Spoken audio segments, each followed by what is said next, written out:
Until an epidemic forced the cowboy town to face the truth, mail-order bride hid she was a doctor. Dr. Eleanor Shaw had never been so tired in all her 28 years. The journey from Philadelphia to Wyoming Territory had taken nearly 2 weeks, and every bone in her body ached from the constant jostling of trains and stagecoaches. She pressed her gloved hand against the small carpet bag on her lap, feeling the reassuring weight of her most precious possession hidden inside, her medical diploma from the Women's Medical College of Pennsylvania. It was wrapped in oilcloth and tucked beneath her Sunday dress, where no one would think to look. The stagecoach hit another rut in the dusty road, and Eleanor gripped the worn leather seat to steady herself. Across from her sat a traveling salesman who had talked nonstop about patent medicines for the past 3 hours, and beside him, a grim-faced woman in widow's black who hadn't spoken a single word since Cheyenne. Eleanor turned her gaze to the window, watching the endless prairie roll past under the summer sun of 1882. This was her new home now, whether she was ready for it or not. She thought back to the advertisement she had found in the Philadelphia newspapers 6 months ago, a rancher in Redemption Creek, Wyoming Territory, seeking a wife. Widower, with 2 children. Must be of good character, able to manage a household, and willing to embrace frontier life. Eleanor had read it 3 times before daring to respond. She had never imagined herself as a mail-order bride, but then again, she had never imagined that earning a medical degree would lead to so many closed doors and bitter disappointments.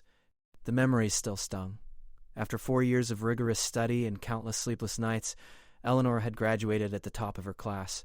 She had been so certain that her skills and knowledge would speak for themselves. How naive she had been. Hospital after hospital turned her away. The directors would smile politely, compliment her determination, and then explain that their patients would never accept treatment from a woman. Male doctors she had studied alongside suddenly avoided her eyes. One former classmate had actually laughed when she asked him for a recommendation, telling her to go home and find a husband like a normal woman. Eleanor's father, a pharmacist, had supported her education, but he had died just before her graduation. Her mother had passed years earlier. With no family and no prospects, Eleanor had watched her savings dwindle month by month. She tried offering her services to poor families in the worst neighborhoods, but even there, people looked at her with suspicion. A woman doctor? It wasn't natural. It wasn't right. God had made men to be physicians and women to be nurses at best. A stagecoach driver's shout pulled Eleanor from her dark thoughts. Redemption Creek, 15 minutes. Her stomach clenched with nervous anticipation. In her reticule, she carried the letters she had exchanged with Thomas Brennan over the past months. She had been so careful in her writing, mentioning that she had experience caring for the sick and knowledge of herbs and remedies, without ever revealing the full truth. It wasn't exactly lying, she told herself for the 100th time. It was simply being practical. Thomas's letters had been kind and honest. He wrote about his ranch, his cattle, and most of all, his children. His wife Martha had died 2 years ago from childbed fever, leaving him with 8-year-old Sarah and 5-year-old James. He needed help, he wrote plainly. The children needed a mother. He promised to be a good husband, respectful and hardworking. He didn't promise love, but Eleanor hadn't expected that. Love was a luxury, and she was past the age of romantic dreams. What Thomas didn't know, what Eleanor couldn't tell him, was that she could have saved his first wife. Childbed fever was caused by poor hygiene during delivery, something that proper medical protocols could prevent. But how could she write such a thing to a grieving widower? How could she begin their correspondence by criticizing the care his late wife had received? So she had kept silent, adding another layer to the deception that now weighed on her conscience. The stagecoach began to slow, and Eleanor straightened her bonnet, smoothing down her traveling dress. It was her best outfit, a deep blue cotton that brought out her eyes, or so her friend Mary had said when she helped Eleanor pack. Mary had been the only person in Philadelphia who supported her decision to travel west as a mail-order bride. Everyone else had called her desperate or foolish, unable to understand why a woman with a medical degree would throw it all away for marriage to a stranger. But they didn't understand. Eleanor wasn't throwing anything away. She was carrying her education and skills with her, even if she had to hide them for now. Perhaps out here on the frontier, far from the rigid society of the East, she might find opportunities to use her knowledge. She could help people quietly, without making a show of her credentials. Women help their neighbors all the time with home remedies and nursing care. As long as she didn't call herself a doctor, perhaps no one would object. The stagecoach finally rolled to a stop in front of a weathered building with a sign that read Redemption Creek General Store and Post Office. Eleanor's heart pounded as the driver opened the door and helped her down. Her legs felt shaky after so many hours of sitting, and the July heat hit her like a physical force. Dust swirled around her skirts as she looked around the small town that would be her new home. Redemption Creek was smaller than she had imagined. The main street was barely more than a wide dirt road with wooden buildings lining both sides. She counted a saloon, a church with a white steeple, what looked like a blacksmith shop, and several other structures whose purposes she couldn't immediately determine. A few people stood on the wooden sidewalks watching the stagecoach, with the frank curiosity of those who didn't see strangers often. And there, standing beside a wagon hitched to two sturdy horses, was Thomas Brennan. Eleanor recognized him from the tintype photograph he had sent with his third letter. He was tall, probably over 6 feet, with broad shoulders and sun-weathered skin that came from years of outdoor work. His hair was dark brown with touches of gray at the temples, and he wore clean work clothes and a hat that he quickly removed when he saw her. Their eyes met across the dusty street, and Thomas's weathered face broke into a smile that transformed his serious features. It was a hopeful smile, tinged with nervousness that matched Eleanor's own feelings exactly. He walked toward her with long strides, and Eleanor noticed that he had a slight limp, favoring his left leg. An old injury, perhaps, or just the result of hard ranch work. "Miss Shaw?" His voice was deep and surprisingly gentle. "I'm Thomas Brennan. Welcome to Redemption Creek." Eleanor extended her hand, and Thomas shook it carefully, as if she might break. "Mr. Brennan, I'm pleased to finally meet you in person. Please, call me Thomas. And I hope you'll let me call you Eleanor, seeing as we're to be married." He said it matter-of-factly, but Eleanor noticed the faint color rising in his tanned cheeks. He was nervous too, she realized, and somehow that made her feel slightly better. The stagecoach driver was unloading her trunk, and Thomas moved to help him. Eleanor watched as Thomas easily lifted the heavy trunk that contained all her worldly possessions, including the medical books and instruments hidden at the bottom beneath her clothes. Her heart skipped a beat, if he opened it now, if he saw what was inside. But Thomas simply loaded the trunk onto his wagon, and turned back to her with that same gentle smile. "The children are back at the ranch. They're mighty excited to meet you. Sarah made you a welcome wreath from prairie flowers, and James cleaned his room twice." Eleanor felt a pang of emotion at the image. Two motherless children preparing to welcome a stranger into their home and their lives. The weight of responsibility settled over her shoulders. These children would depend on her, trust her, and she was already lying to them, to their father, to everyone in this town. Thomas helped her up onto the wagon seat, and as they began the journey to his ranch 3 miles outside of town, he talked about the land, the weather, and his hopes for the fall cattle drive. Eleanor listened and responded, all the while feeling the weight of her hidden medical diploma pressing against her conscience, like a physical burden. She had made her choice, she reminded herself. She would be a good wife, a good mother to Sarah and James. Her days as a doctor were behind her, but even as she thought it, Eleanor's trained eyes were already cataloging details. Thomas's limp suggested an old break that hadn't set properly. The way he occasionally touched his right side indicated possible recurring pain, perhaps from cracked ribs. And, in the distance, she could see the town cemetery on a small hill, with far too many small graves for a community this size. Children's graves. That meant disease, poor sanitation, or inadequate medical care. Eleanor Shaw had come to Redemption Creek to be a bride, but the doctor inside her was already taking notes, already seeing the needs that surrounded her.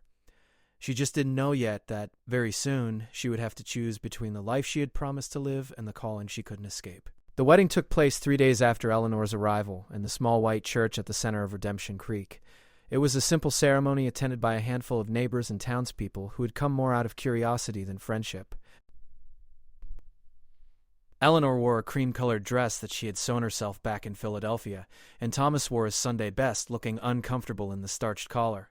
Sarah stood beside Eleanor holding a small bouquet of wildflowers, while James clutched his father's hand and stared at Eleanor with wide, uncertain eyes. Reverend Cole, a stern man with gray whiskers and a booming voice, led them through the traditional vows. Eleanor's voice trembled slightly when she promised to honor and obey, not from fear of Thomas, but from the knowledge that she was building her new life on a foundation of half-truths. Thomas's voice was steady and sure, and when he slipped the simple gold band onto her finger, his eyes were kind. Whatever else happened, Eleanor thought, at least Thomas Brennan seemed to be a genuinely good man. The weeks that followed were a whirlwind of adjustment. Eleanor had never run a ranch household before, and there was so much to learn. She woke before dawn to make breakfast, packed lunches for Thomas and the ranch hands, tended the vegetable garden, preserved food for winter, cleaned, mended clothes, and tried to win over 2 children who missed their mother terribly.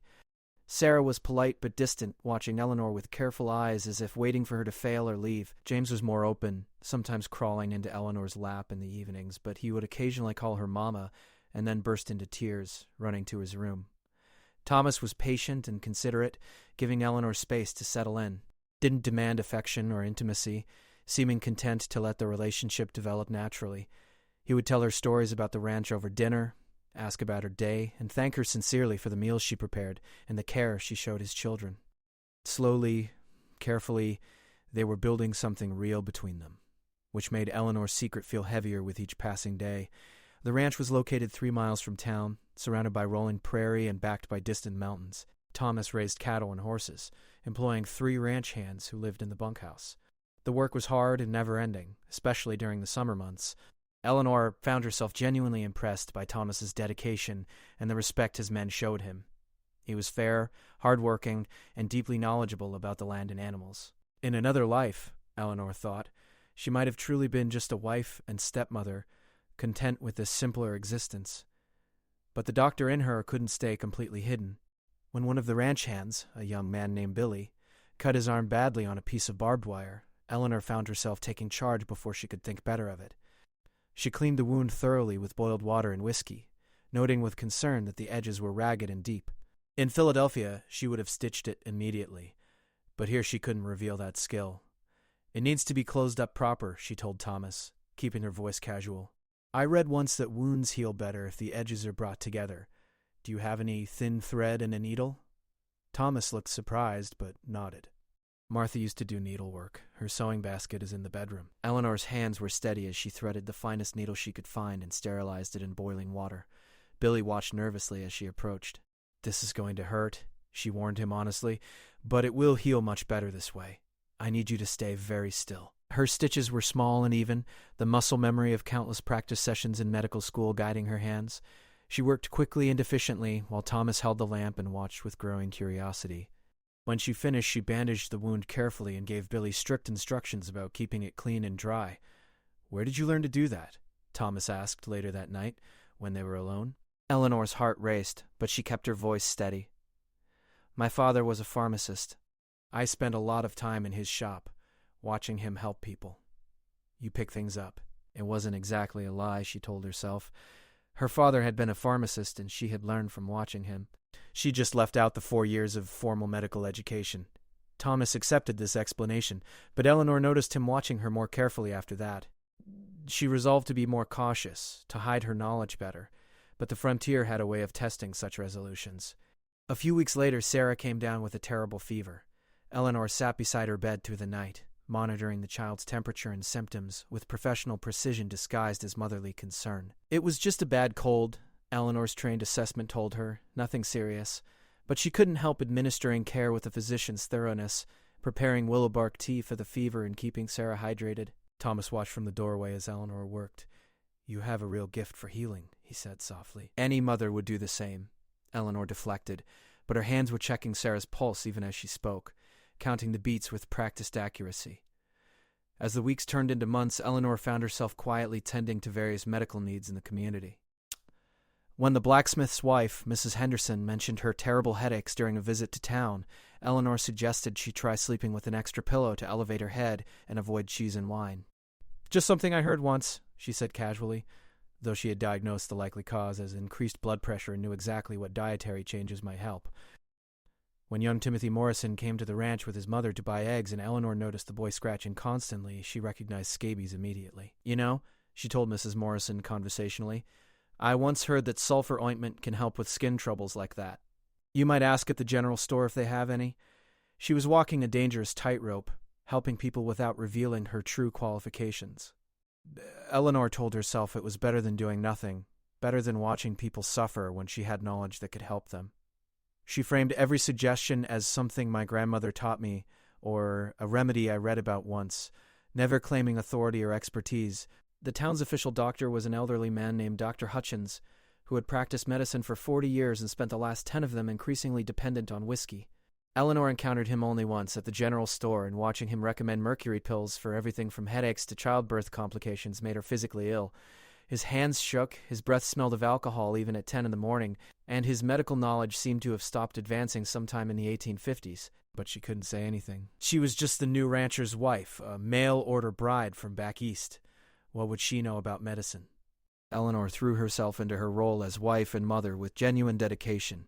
She learned to bake bread the way Thomas liked it, to preserve vegetables and fruits for the harsh Wyoming winter, to sew and mend with skill her mother had taught her. She read to Sarah and James every evening, helped them with their lessons from the traveling school teacher who came through once a week, and slowly, gradually won their trust and affection. There were sweet moments that made her heart ache. The day Sarah first hugged her voluntarily. The evening James fell asleep in her lap, and Thomas carried him to bed with a soft smile at Eleanor. The morning she and Thomas worked side by side in the garden, and he told her that having her there had brought life back to the house. These were real moments, real connections, built on a relationship that was becoming increasingly important to her. But at night, when Thomas was asleep and the house was quiet, Eleanor would sometimes take out her medical books from their hiding place at the bottom of her trunk. She would read by candlelight, keeping her skills sharp, studying new developments and techniques. These books represented years of sacrifice and determination. They were proof that she was more than just a wife and mother, that she had capabilities and knowledge that the world refused to acknowledge. The guilt grew heavier as her feelings for Thomas deepened. He deserved to know the truth. She told herself this repeatedly, but fear always stopped her tongue. What would he do if he knew? Would he feel betrayed and tricked? Would he send her back to Philadelphia in disgrace? Surprised, would he forbid her from using her medical knowledge at all? The uncertainty kept her silent, trapped between the life she was living and the truth she was hiding. Winter approached, and with it came the preparations that frontier life demanded. Eleanor worked alongside Thomas and the ranch hands, preserving food, cutting wood, preparing the ranch for the harsh months ahead. She proved herself capable and hardworking, earning respect from the community. People began to greet her warmly in town, to include her in church socials and quilting circles. She was becoming part of Redemption Creek, building a life that felt real and meaningful. But underneath it all, Dr. Mallory. Eleanor Shaw waited, her medical knowledge coiled inside her like a spring under pressure. She watched Dr. Broad, Hutchins bungle treatments, and make mistakes that could cost lives. She saw children suffering from preventable illnesses and women dying from complications that proper medical care could address. Her hands literally itched to help, to do more than offer herbal tea and vague suggestions. She didn't know it yet, but that spring would bring a crisis that would shatter her carefully constructed double life and force both her and the town of Redemption Creek to face truths they had been avoiding. The epidemic was coming, and when it arrived, Eleanor would have to choose between the safety of her secrets and the lives of the people she had come to care for, including the 2 children who were beginning to call her mama and the man she was falling in love with despite all her efforts to guard her heart. The first signs of trouble came in early March of 1883, when the Henderson family's youngest daughter, little Emma, developed a sore throat and fever. Eleanor heard about it at the general store, where Mrs. Morrison was telling the shopkeeper's wife about the poor child's suffering. Eleanor's medical instincts immediately went on alert. A sore throat and fever in early spring could mean many things, but combined with the child's reported difficulty swallowing, her mind went to one particularly dangerous possibility. "How long has she been sick?" Eleanor asked, trying to keep her voice casual as she selected fabric for a new dress for Sarah. 3 days now, Mrs. Morrison replied, shaking her head. Dr. Hutchins gave her some tonic, but she seems to be getting worse instead of better. Poor Margaret is beside herself with worry. Eleanor's grip tightened on the bolt of blue calico. She wanted desperately to go to the Henderson home, to examine the child properly. But what excuse could she give? She was just a rancher's wife, not a physician. Perhaps I could bring by some soup, she offered. It might help if her throat is sore. That afternoon, Eleanor arrived at the Henderson farmhouse with a pot of chicken broth and her heart pounding with anxiety. Margaret Henderson, a tired-looking woman with worry lines etched deep around her eyes, welcomed her gratefully. "You're so kind to think of us, Mrs. Brennan. Come in, please." Eleanor followed her inside, and what she saw made her blood run cold. Little Emma, just 6 years old, lay on a pallet near the fireplace, her breathing labored and raspy. Even from across the room, Eleanor could see the characteristic swelling of her neck and the grayish membrane that was beginning to form in her throat. Diphtheria, one of the most contagious and deadly diseases that could strike a community, especially children. "Has Dr. Hutchins been by today?" Eleanor asked, fighting to keep the urgency from her voice. "He came this morning," Margaret said wearily. left another bottle of tonic and said to keep her warm. "But Eleanor, she's getting worse. Listen to how she's breathing." Child's breath came in harsh, wheezing gasps. Eleanor knew that sound. The membrane was growing, slowly choking off her airway. Without proper intervention, Emma would die within days, maybe sooner. And if this was truly diphtheria, other children in town were likely already infected. The disease spread like wildfire through close-knit communities. Eleanor knelt beside the child, her medical training screaming at her to act. "May I?" she asked Margaret, gesturing to Emma. At the mother's nod, she gently felt the girl's forehead, noting the high fever, then carefully examined the swollen lymph nodes in her neck. Every sign confirmed her diagnosis. "Mrs. May Anderson," Eleanor said carefully. "I think Emma needs more help than the tonic can provide. This looks quite serious." "But Dr. Hutchins said it was just a bad throat infection," Margaret protested, tears welling in her eyes. Eleanor wanted to scream that Dr. P. Hutchins was a drunken fool who couldn't recognize diphtheria if it wore a sign around its neck. Instead, she said gently, "Perhaps you should send for him again. Tell him the symptoms are worsening." She left the Henderson home with her mind racing. She needed to prepare because if her suspicions were correct, this was just the beginning. That night, while Thomas slept, Eleanor took inventory of her hidden medical supplies. It had instruments, basic medicines, and her knowledge. But treating diphtheria in 1883 was still largely supportive care, keeping airways open, managing fever, preventing secondary infections, and hoping the patient's body could fight off the disease. The antitoxin wouldn't be developed for another decade. Over the next week, Eleanor's worst fears materialized. 2 more Henderson children fell ill with the same symptoms. Then the Morrison twins developed fevers and sore throats. The blacksmith's son, the preacher's daughter. Diphtheria was sweeping through Redemption Creek like a scythe through wheat, and Dr. Hutchins seemed completely overwhelmed and useless. Eleanor watched in growing agony as the death toll began.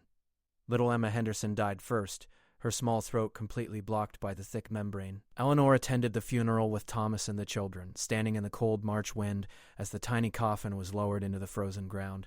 She had to bite her tongue to keep from crying out that the death had been preventable, that proper medical care might have saved the child. But the nightmare was just beginning.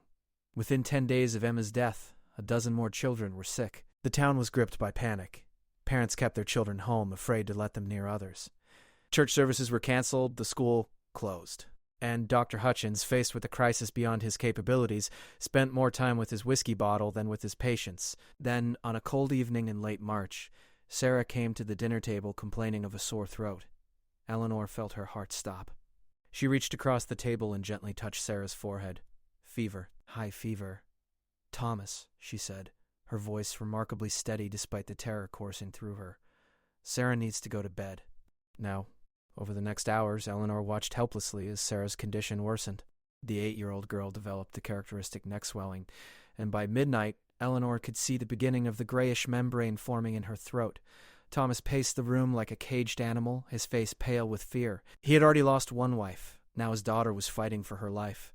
"I'm going for Dr. Hutchins," Thomas said, reaching for his coat. "No," Eleanor said sharply. Then, more gently, "He can't help her, Thomas. His tonics won't work." "Then what do we do?" Thomas demanded, his voice breaking. "Just watch her die like the Henderson girl?" Eleanor looked at Sarah, the child who had finally started calling her mama, the sweet girl who was just beginning to trust and love her.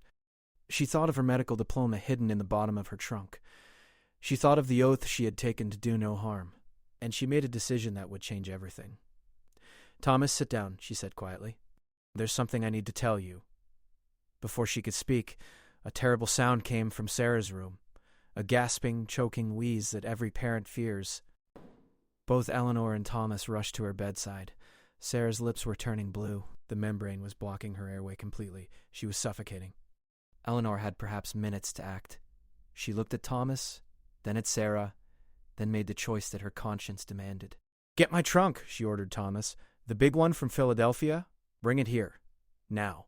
Thomas stared at her in confusion, but something in her voice, in the sudden authority that had replaced her usual gentle manner, made him obey.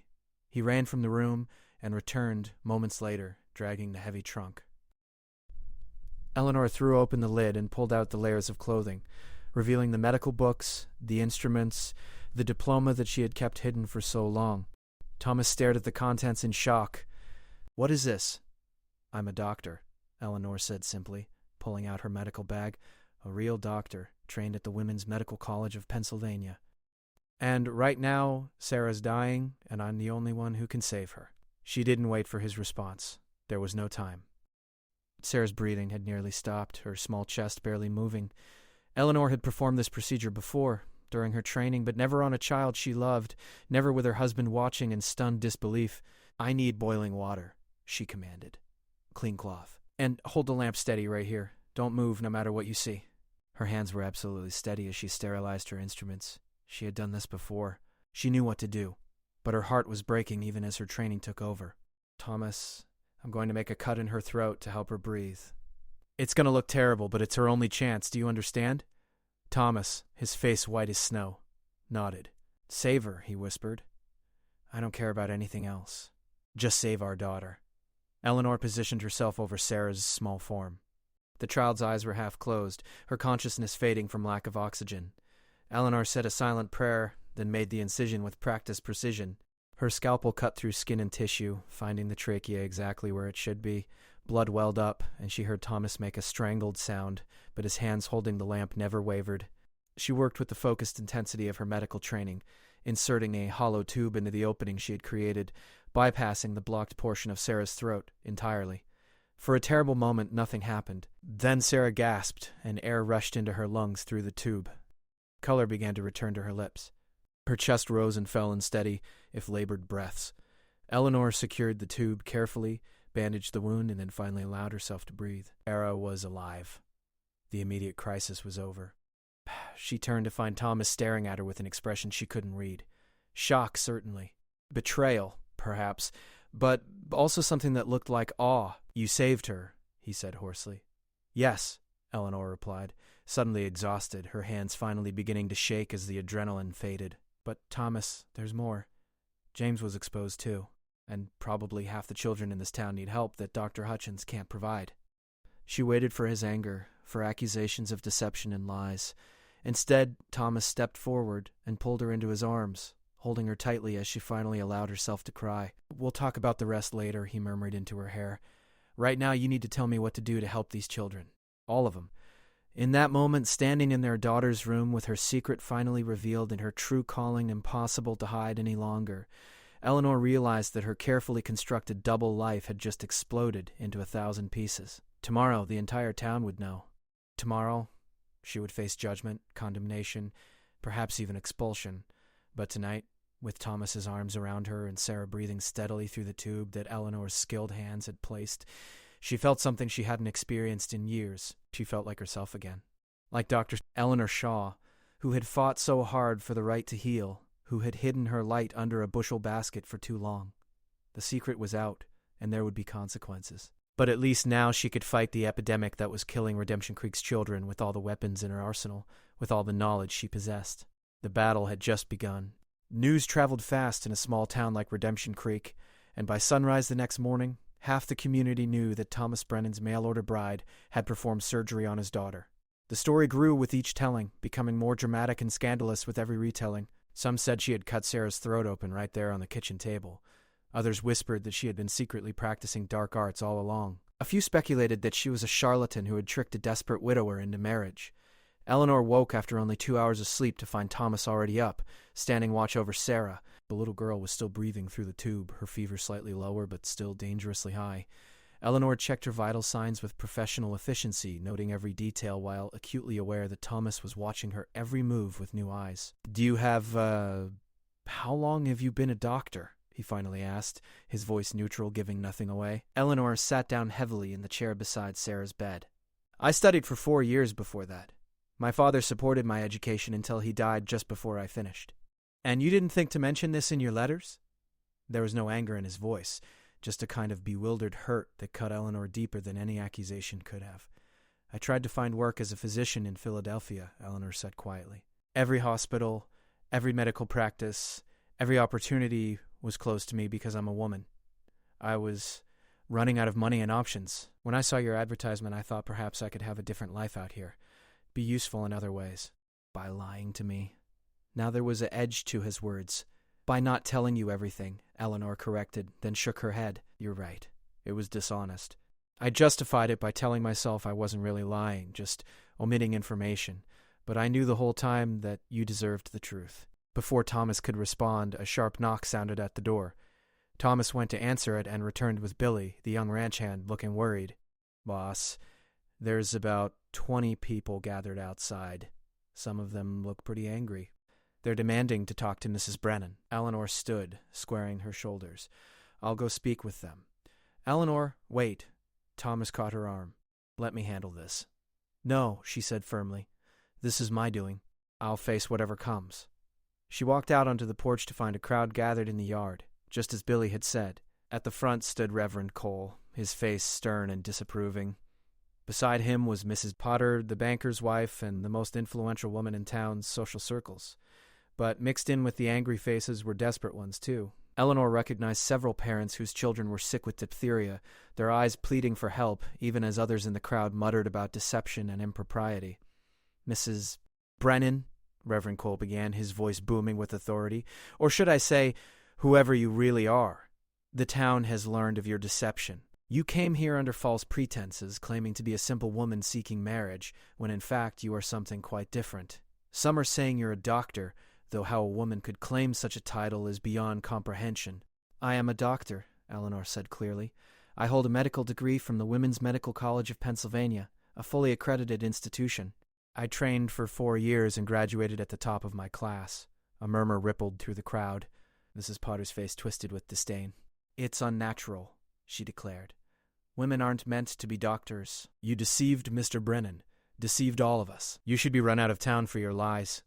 "My wife saved our daughter's life last night," Thomas's voice rang out as he stepped onto the porch beside Eleanor. "Tara would be dead right now if Eleanor hadn't known what to do. That's not deception, that's a blessing." "But she lied to you," Mrs. Potter protested. "She trapped you into marriage under false pretenses. That's between me and my wife," Thomas said firmly. "And right now, there are sick children all over this town who need help." A man Eleanor recognized as John Morrison, father of the sick twins, pushed forward. "My boys are dying," he said desperately. "Dr. Hutchins came by this morning so drunk he could barely stand. He gave them more of that useless tonic and left. Mrs. Brennan, if you really are a doctor, please. I don't care if you're a woman or what you did to get here. Please help my sons." Before Eleanor could answer, Reverend Cole raised his hand. "This is exactly the kind of spiritual corruption that leads communities astray. We cannot condone deception and the violation of natural law.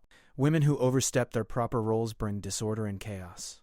"Chaos?" A new voice joined the conversation. Miss Patricia Ward, the schoolteacher, stepped forward from the crowd. "Reverend, with all respect, we have 12 children sick with diphtheria and a town doctor who's too drunk to help them. If Mrs. Brennan has the knowledge to save even one life, isn't that what Christian charity demands we allow?" "The road to hell is paved with good intentions," the Reverend countered. "We cannot simply ignore her deception because of an emergency." Margaret Henderson, who had buried little Emma just days before, suddenly spoke up, her voice thick with grief and anger.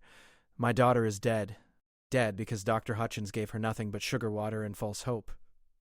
"If Mrs. Brennan had been there, if she had been allowed to help, would Emma still be alive?" Eleanor met the grieving mother's eyes. "I don't know for certain," she said honestly. "Diphtheria is a terrible disease.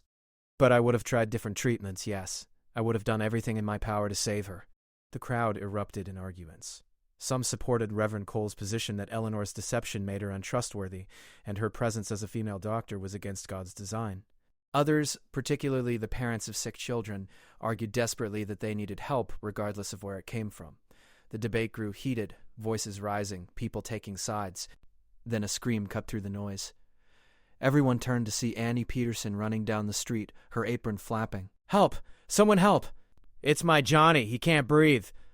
The crowd fell silent. Eleanor didn't hesitate. She ran toward Annie, her medical instincts overriding everything else. She found 5-year-old Johnny Peterson on the ground, his lips blue, his small chest heaving in useless attempts to draw air. The diphtheria membrane had completely blocked his airway, just as it had done to Sarah. Eleanor dropped to her knees beside the boy. She had no instruments, no sterile equipment. But she did have a penknife in her pocket, one she used for gardening. It would have to do. "Someone boil water now," she shouted. "I need clean cloth and whiskey, the strongest you have." People scrambled to obey, even those who had been condemning her moments before. Eleanor wiped the blade of her knife with her skirt. then poured whiskey over it when someone thrust a bottle into her hands. It wasn't proper sterilization, but it was better than nothing. "Annie, hold his head steady," Eleanor commanded. "Don't move, no matter what." Right there in the middle of the street, with half the town watching, Eleanor performed an emergency tracheotomy on Johnny Peterson. Her hands were rock steady despite the crude conditions and makeshift tools. She made the incision, found the trachea, and created an opening for air to flow. The boy gasped and began breathing, his color slowly returning. Eleanor fashioned a temporary tube from a hollow reed that someone handed her, securing it in place with strips of cloth. Only then did she sit back, her hands finally shaking from the intensity of what she had just done. The crowd stood in stunned silence. Then John Morrison spoke. "I don't care what the Reverend says. That woman just saved Johnny Peterson's life in front of all of us. My boys need that kind of help. Mrs. Brennan, will you come see them?" "And my daughter," another voice called. "My son, too," said someone else. Reverend Cole's face was red with frustration. "This is mob mentality, not reasoned judgment. The woman is a liar and a fraud, regardless of her medical tricks." "Medical tricks?" Thomas's voice was cold with anger. "That's my daughter breathing upstairs because of those tricks. That's Johnny Peterson alive right now because Eleanor knew what to do. You can call it whatever you want, Reverend, but I call it answered prayer." Dr. Hutchins himself appeared then, stumbling slightly as he approached the crowd. His clothes were rumpled, and the smell of whiskey preceded him. "What's all this commotion?" he slurred. Then he saw Eleanor, kneeling beside Johnny Peterson, and the crude surgical intervention she had performed. His face went purple with rage. "This is completely improper," he shouted. "I'm the licensed physician in this town. This woman has no authority to perform medical procedures. This is illegal and dangerous." "Illegal?" Miss Ward challenged him. "Dr. Hutchins, you've been drunk for 3 days straight while children died. Don't talk to us about illegal when you've been taking money for care you're too impaired to provide." The doctor sputtered, but several people in the crowd nodded in agreement. They had all seen his declining capabilities, his increasing dependence on alcohol. They had just been too polite or too scared to confront him about it. Eleanor stood up, facing Dr. Hutchins directly. "I don't want to take your position," she said clearly, "but these children need help that you're not providing. Let me assist. Let me do what I was trained to do." "Absolutely not," Hutchins sneered. "I'll be reporting this to the Territorial Medical Board." "You'll be arrested for practicing medicine without a license." "I have a medical degree," Eleanor countered. "From a woman's college," he spat the words like a curse. "That's not a real medical education. Real medicine is for men, not pretenders in skirts." The argument might have continued indefinitely, but Mrs. Morrison suddenly pushed through the crowd, tears streaming down her face. "My Tommy just stopped breathing," she sobbed. "Please, somebody help my boy." Eleanor looked at Dr. Hutchins. He was swaying on his feet, clearly in no condition to help anyone. She looked at Reverend Cole, whose mouth was set in a hard line of disapproval. She looked at the desperate mother who had just lost one child and might lose another. Then she looked at Thomas, who nodded once, firmly. "I'll need a space to work," Eleanor said, her voice taking on the authoritative tone of a physician in charge. "The church is the largest building. I'll set up there. Bring all the sick children to me. I'll need help, volunteers who aren't afraid of getting sick themselves." "This is outrageous," Reverend Cole protested. "I won't have my church turned into a hospital run by a woman who, Then children will die on your church steps, Reverend," Thomas interrupted coldly. "And their blood will be on your hands, not my wife's. Now get out of the way and let her work, or so help me God, I'll move you myself." The two men stared at each other for a long moment. Finally, the Reverend stepped aside, though his expression promised that this confrontation was far from over. Eleanor didn't have time to worry about future consequences. She had patients to save, an epidemic to fight, and finally, after years of hiding and pretending, she could do what she had been trained to do. The town was divided, her marriage was uncertain, and her future in Redemption Creek hung by a thread. But right now, none of that mattered as much as the children who needed her. Within an hour, the church had been transformed into a makeshift hospital. Eleanor directed volunteers to bring in every available cot, blanket, and clean sheet in town. She organized the space with practiced efficiency, creating separate areas for the most critical patients, those with moderate symptoms, and a quarantine section for newly arriving cases. Thomas and several other men moved pews aside, while Miss Ward and a handful of brave women who weren't afraid of infection helped prepare supplies. Eleanor sent runners to every household with instructions. Boil all drinking water. Wash hands frequently with soap. Keep sick children isolated from healthy ones. Burn or boil any cloths that touch the patient's mouths or throats. These were basic hygiene principles that she had learned in medical school, practices that could slow the spread of disease even if they couldn't cure it. By midday, 11 children were laid out on cots in the church, their labored breathing creating a chorus of suffering that tore at Eleanor's heart. The Morrison twins, the Peterson boy she had saved in the street, the blacksmith's daughter, Reverend Cole's own granddaughter, and 6 others, all fighting for their lives against the terrible membrane growing in their throats. Eleanor moved from bed to bed with tireless focus. She checked each child's airways, monitoring for the deadly blockage that could suffocate them in minutes. She managed fevers with cool compresses and willow bark tea. She kept detailed notes on each patient's condition, tracking every change with the precision her training had instilled in her. For the children whose airways were becoming compromised, she performed tracheotomies when necessary, each procedure done with steady hands despite the crude conditions. Thomas stayed by her side, following her instructions without question. He boiled instruments, held lamps steady during procedures, and helped restrain frightened children when Eleanor needed to examine their throats. He didn't speak much, but his presence was solid and reassuring.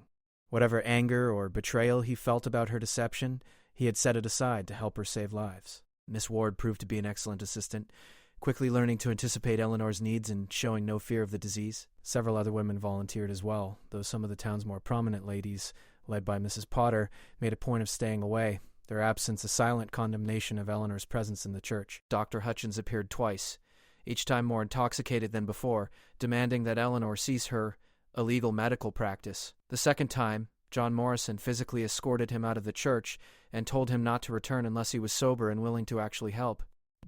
The old doctor left in a fury, muttering threats about territorial authorities and proper medical licensing. The work was exhausting and heartbreaking. Eleanor knew that even with her best efforts, not every child would survive.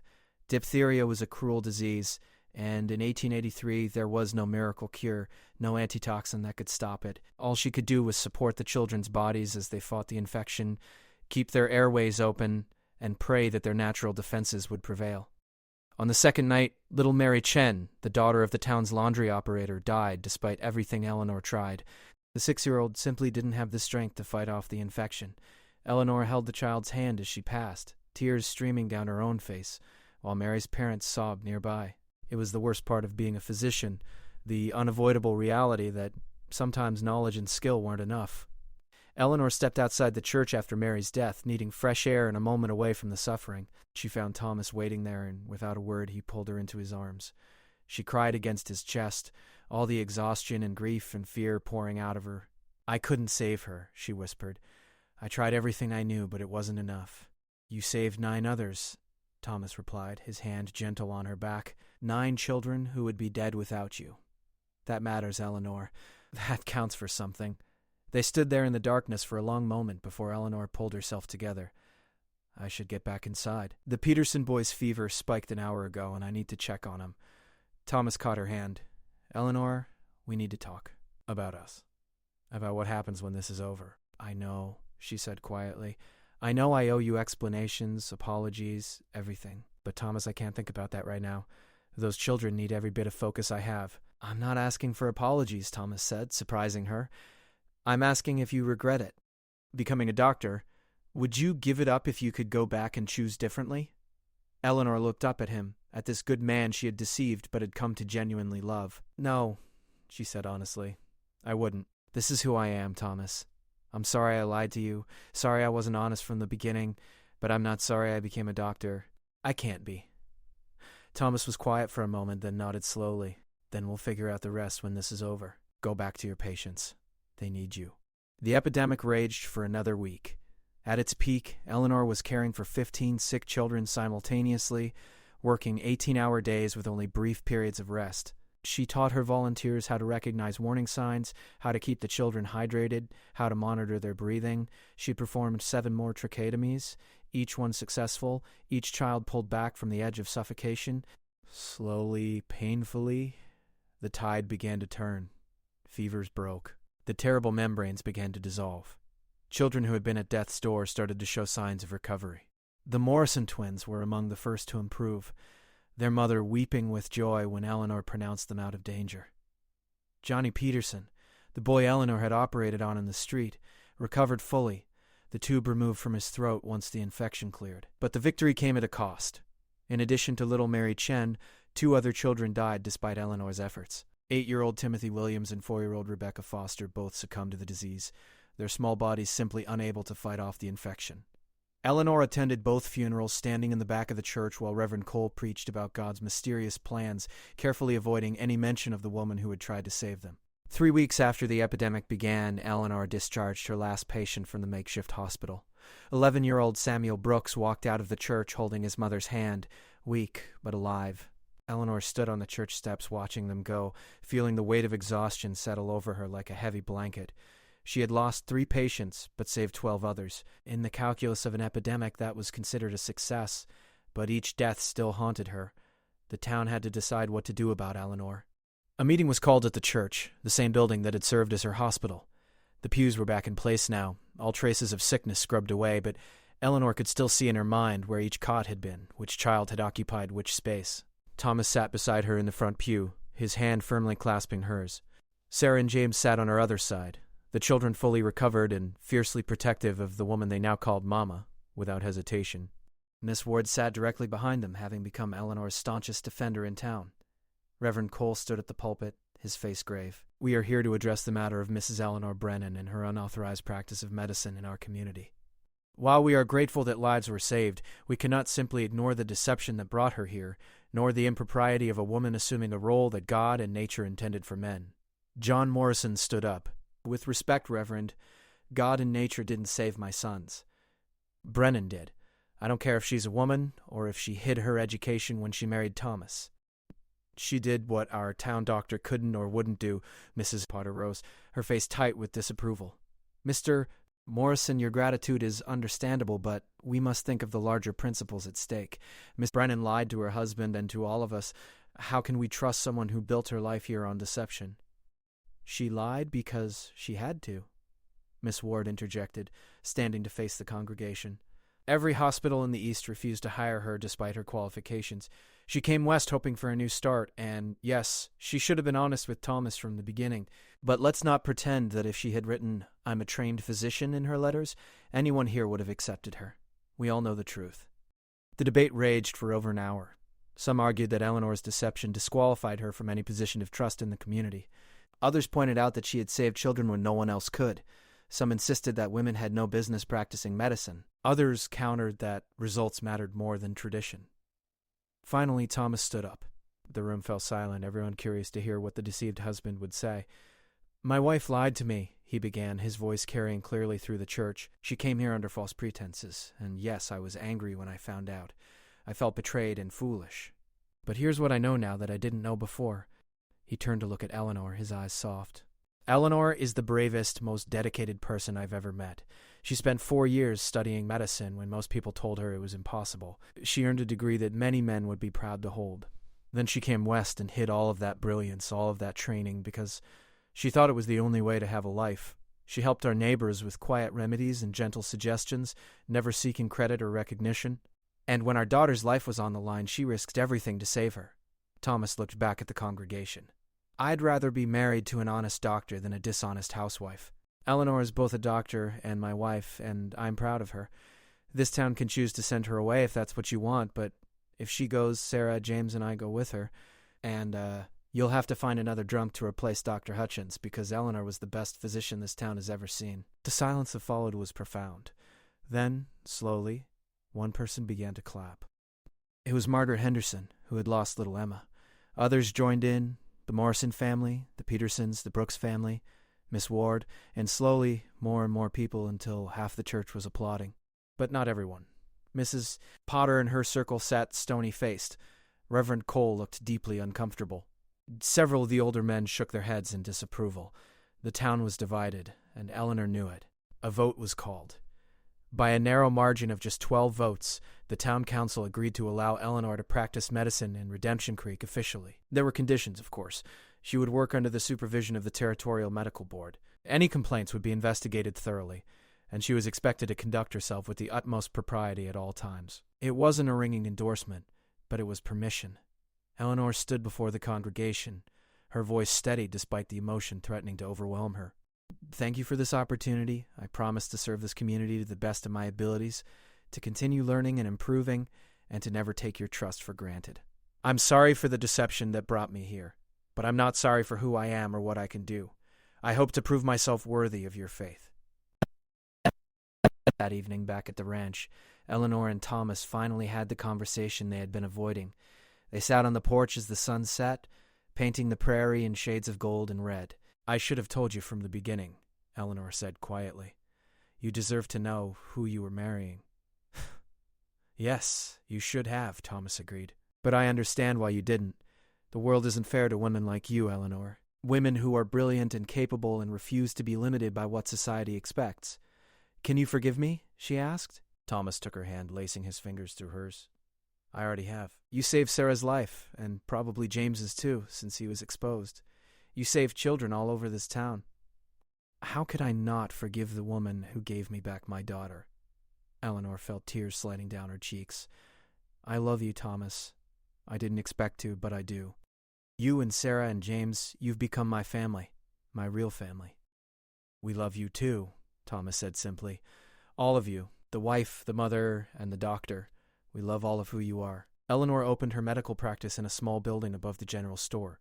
She treated everyone who came to her, from ranch hands with broken bones, to women with difficult pregnancies, to children with every imaginable illness. She never turned anyone away, regardless of their ability to pay.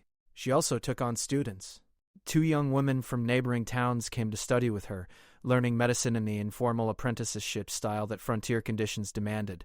Eleanor taught them everything she knew, determined to create more opportunities for women in medicine. Not everyone in Redemption Creek accepted her.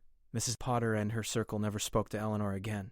Some families, particularly those aligned with Reverend Cole, refused her services and traveled to the next town for medical care. But many more came to trust and value her expertise.